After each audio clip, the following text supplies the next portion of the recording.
Look at me.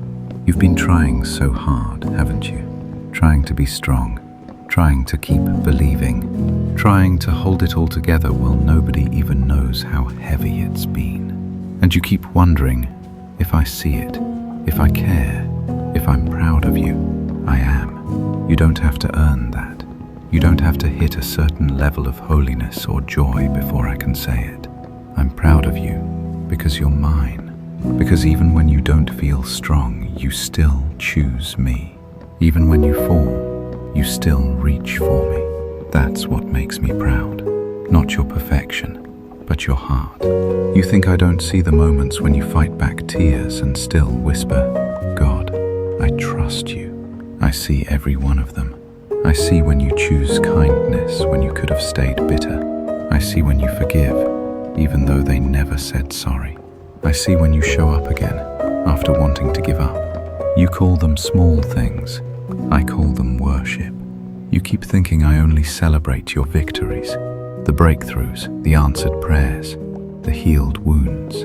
But I celebrate your trying, your quiet obedience when no one notices, your worship when you feel empty, your yes when it costs you everything. That's what a father sees. You've learned to be so hard on yourself.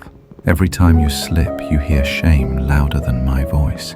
But shame is not from me. I don't look at you and see a disappointment. I look at you and see my child learning to walk. You stumble, but I'm right there, smiling, not angry, because you're still walking toward me. You've been told that I only delight in perfect people, but I never asked you to be perfect. I asked you to stay close. That's it. Some days that closeness looks like worship. Some days it looks like tears. Some days it looks like silence, when all you can manage is sitting in my presence. And I'm proud of all of it. You think I don't notice your effort because the world doesn't, but I'm not like them. I see when you love people who make it hard. I see when you give even when you have little. I see when you fight your thoughts, your temptations, your fears, and still choose to believe that I'm good. That's courage. That's faith. That's my child. You've been taught that my love is a reward, but it's not. It's a starting point. I loved you before you even said my name, and I'll keep loving you through every doubt, every dry season, every storm. You're harder on yourself than I ever will be. You think I'm disappointed when you take a step back, but I'm not. I knew your story before you started it.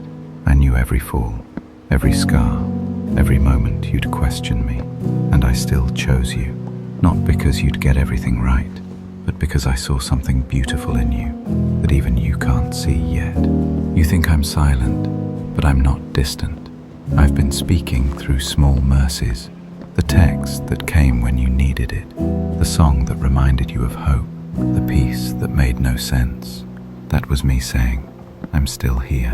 I'm still proud of you. You keep comparing yourself to others, their faith, their calling, their story. Stop. Your journey was never meant to look like theirs. You are not behind. You are being built, and I'm proud of the process. When a sculptor works, it looks messy before it's beautiful. Pieces fall away. Dust fills the air. But the artist knows what he's shaping, and I know what I'm shaping in you. So stop hiding your cracks from me. They're not what disqualify you. They're where my glory shines through.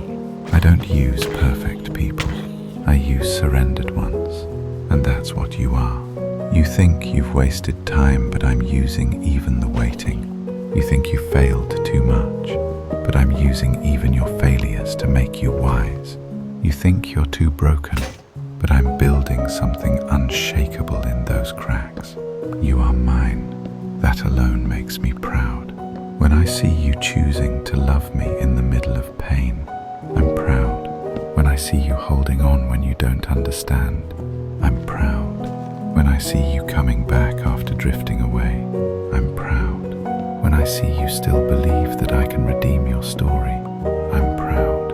You don't need a title, a platform, or a perfect record to make me me smile. Just keep walking with me. Keep talking to me. Keep letting me love you, even when you don't think you deserve it. You are not a mistake I'm trying to fix. You are a masterpiece I'm still completing. So breathe. Let go of the pressure. You're doing better than you think.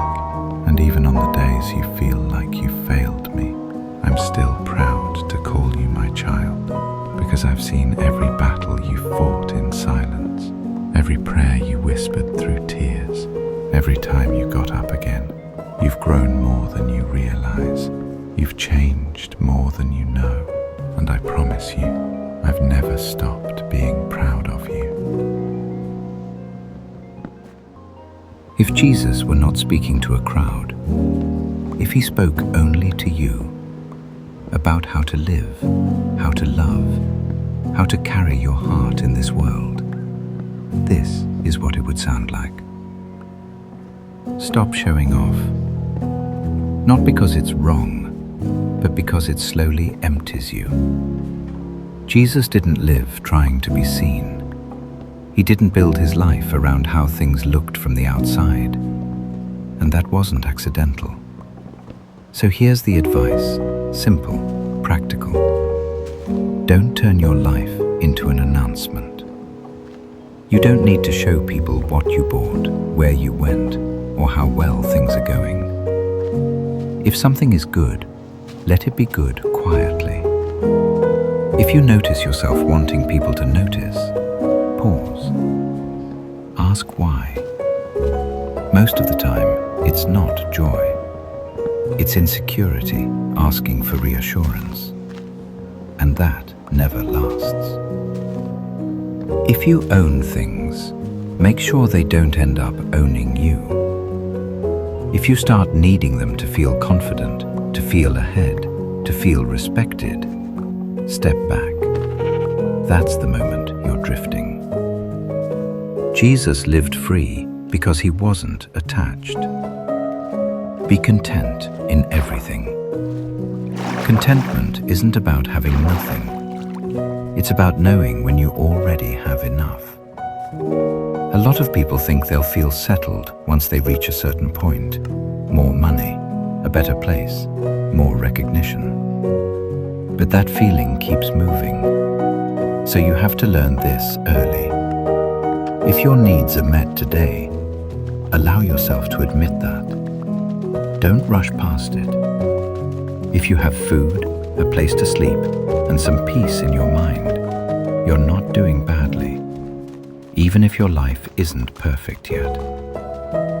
Comparison is what ruins that. The moment you start measuring your life against others, you'll feel behind no matter how far you've come. So don't do that to yourself.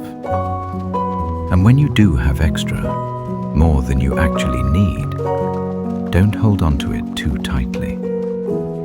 If someone around you is struggling and you can help them. Don't overthink it. You don't need a perfect plan to do something good. And never be prideful.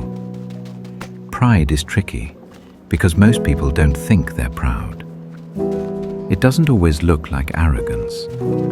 Sometimes it looks like always needing approval.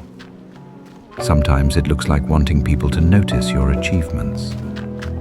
Sometimes it's just quietly thinking you're doing better than others.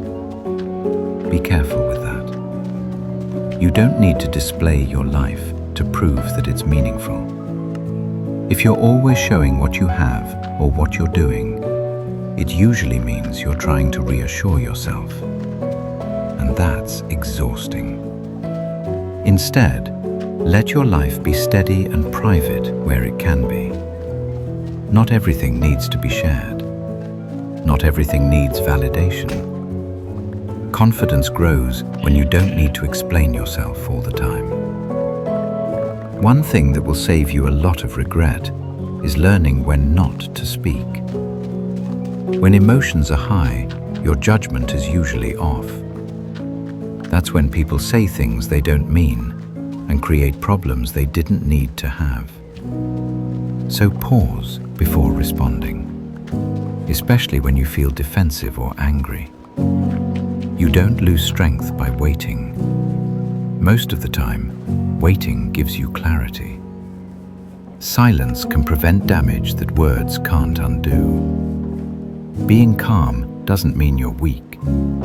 It usually means you're in control. Now, when it comes to love, understand this. Love is important, but it needs boundaries. You can care about people deeply and still protect yourself. You don't have to accept everything just to keep someone close.